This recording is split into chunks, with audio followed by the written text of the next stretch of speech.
So welcome, my dear students. Welcome, everybody. Welcome, everyone. Today, we are going to talk about another topic in the marketing, that is the product life cycle, the product life cycle. Product life cycle is like exactly the human being. Like we go on introduction when we are small babies, then we go to be adults, then we go to the matures in the 40s, then there happen declination or slowdown, exactly like the human. Introduction, this is a baby's time, then growth, then maturity, then decline. Those are the four stages of the product life cycle. And the product life cycle, every product has a product life cycle. A product will never exist forever, and will never be very. Look at your phone, the cell phones in your hand. After 10 years, it will be an old fashioned. This is the way it's always working like that way. What is considered today new, after few years it will be old fashioned, and probably no one will buy it or no one will think about it. This is the product life cycle. The stages introduced growth, maturity, decline that a product may go through over time. This is the meaning of the product life cycle, my dears. Okay, we'll move forward now. We knew that the meaning of the product life cycle. We'll check out, here are the stages of the product life cycle, starting with the introduction, then we go into the growth. When we go to the maturity, then we go to the decline stage. Those are the four stages of the product life cycle.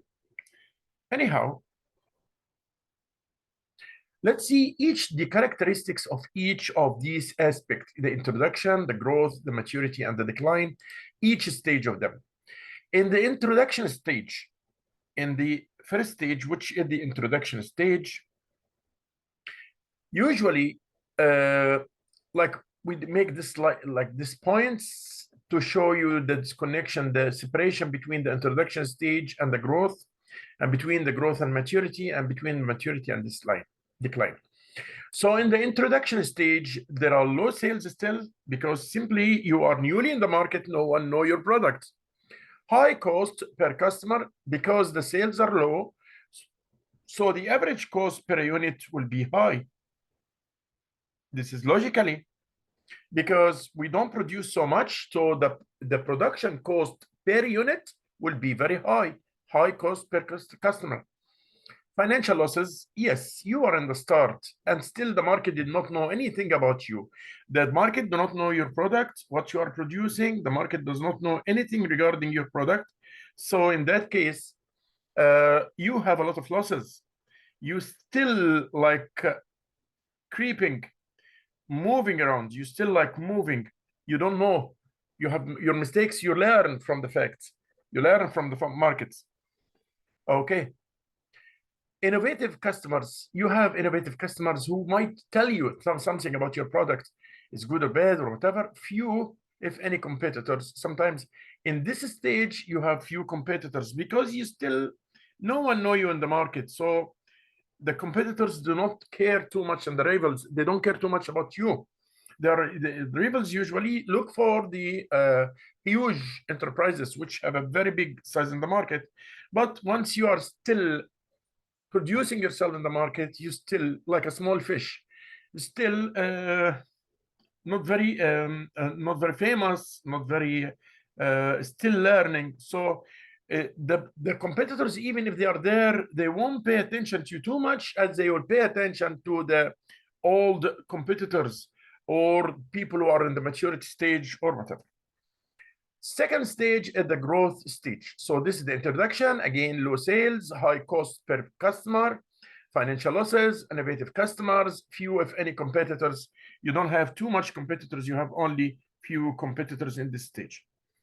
We'll move into the second stage now, which I believe is the growth. And the growth, or we call it the checkout here, the takeoff from here, the checkout, like you see here. And the growth, you are increasing your sales. The people start to know your product here in this area, in the growth area here. People start to know your product. you have increased in the sales, you have cost per customer falls, because when you increase the sales, the costs of production per unit will be less. The cost of production per unit will be less. Profits rise here because the more you will sell, the more you will make profits. So the profits will rise. Increasing number of customers, of course, when you increase your sales, you will have more customers, more competitors. Here, the other competitors paid attention to you, and they know now that you are dangerous because you are taken a part of the slice, taken a part of the market slice.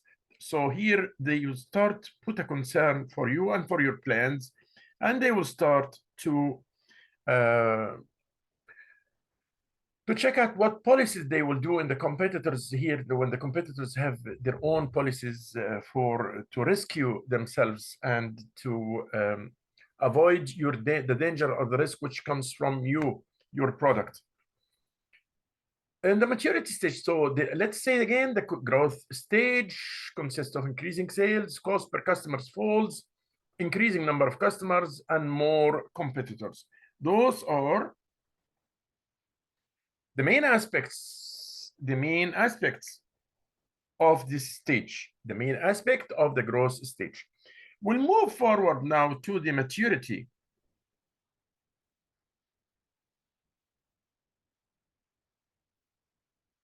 We'll move forward to the maturity stage. And the maturity stage, we call it saturation. This is exactly like the age of the person in the 40s. Here, we're still babies in the introduction. The growth, we are growing here. But here in this stage, it's the maturity. It's when you reach to your 40s.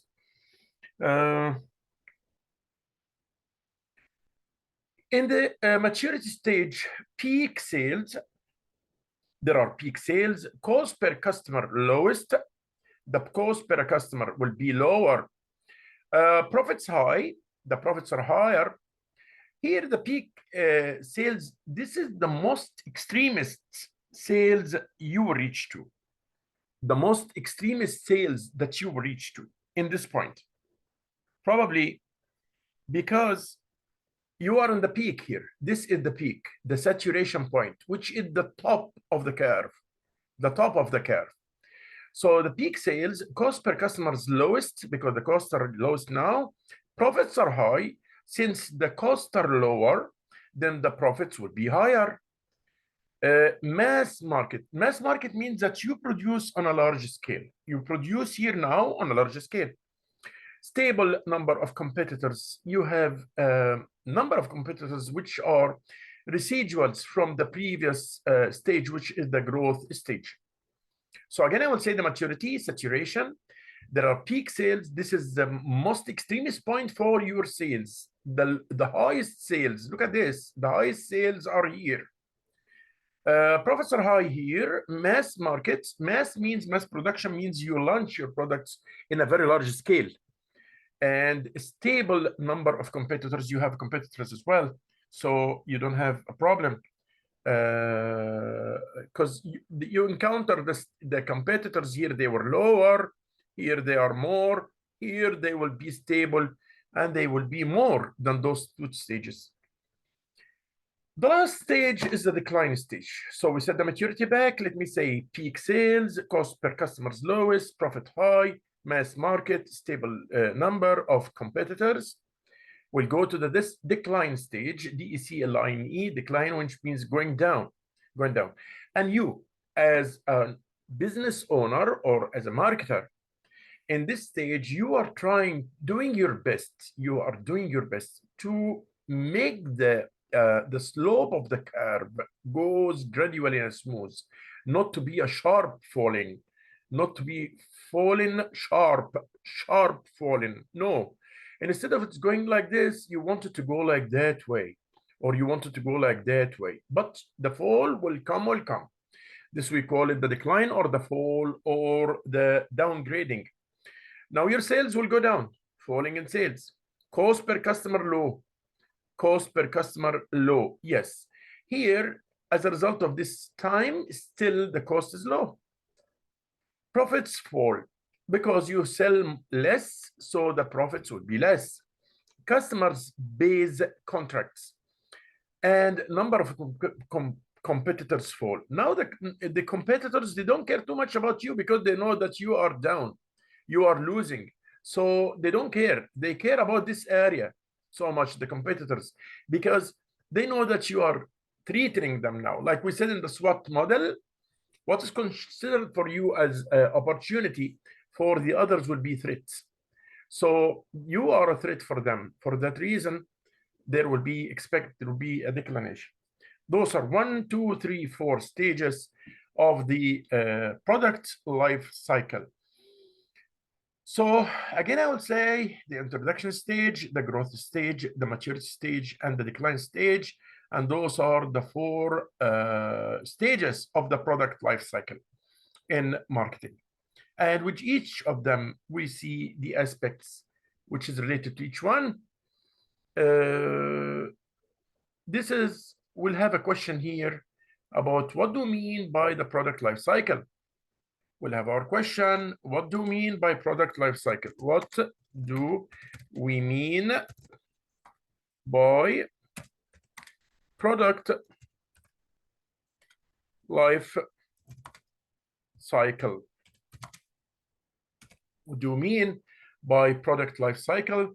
And here I want you just now to go to the answer of this question, please, and I will give you, of course, graph is very important when you do your answer. You have to make sure that you put the graphs. The graphs are very important. The graphs, any graphs in any question actually, because it's a part of the answer to illustrate your answer, support your answer or supplement your answer with graph. So do the graph as well. So graph plus, if you want to look for extra info on the websites, to Google it or to search for more details, that will be for bonus marks if you want. Shall leave for you around 5 minutes here. We'll spend about 5 minutes here to get the answers of what do we mean by the product life cycle. Thank you.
So like I told you, please, we are back. What do we mean by the product life cycle? And we have the answers here already.